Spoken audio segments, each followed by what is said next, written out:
talofa lava a paau o le tala lelei mo oi. O i tātou o tangata o le li.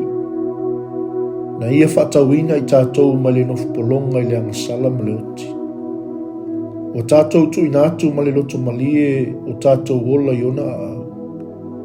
E tusa lava po a mea tātou te whaia, po o whea tātou te oi ai.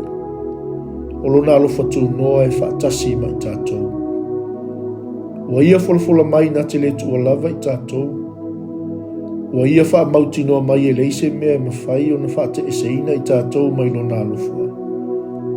Ia tātou wola wha atotua i a te ia. Ma wa ai po whea o le a taitai atuai i tātou e le li.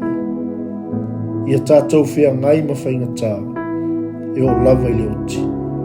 Whatasi ai ma le mauti noa o le a tātou le whea ngai na i tātou ma taimi whainga tā e o lava i le oti. E le te tau on tātou whiwhiwhi. Po le ale mea e mawhai e le leanga o na whaia i tātou. O i tātou o tangata lava o le li i tātou. A wā a whai tātou te ola mo le li. E a whai tātou te oti, e oti mo le li.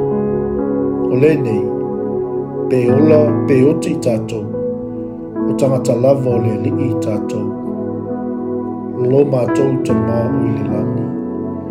Whaftai mo le awina mai o lo walo e tongi ola. Le ali ie Yesu.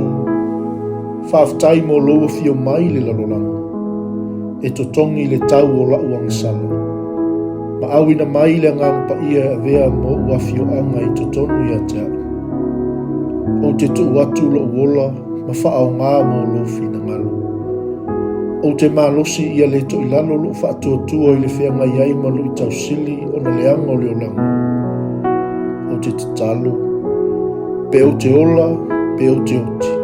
Ia wha mamaluina o e lo o le i o na wā. I le suafo Yesu wala tuaila mātou te talo. Amene. Manuia, whaiva, malawa singa o le nei asu.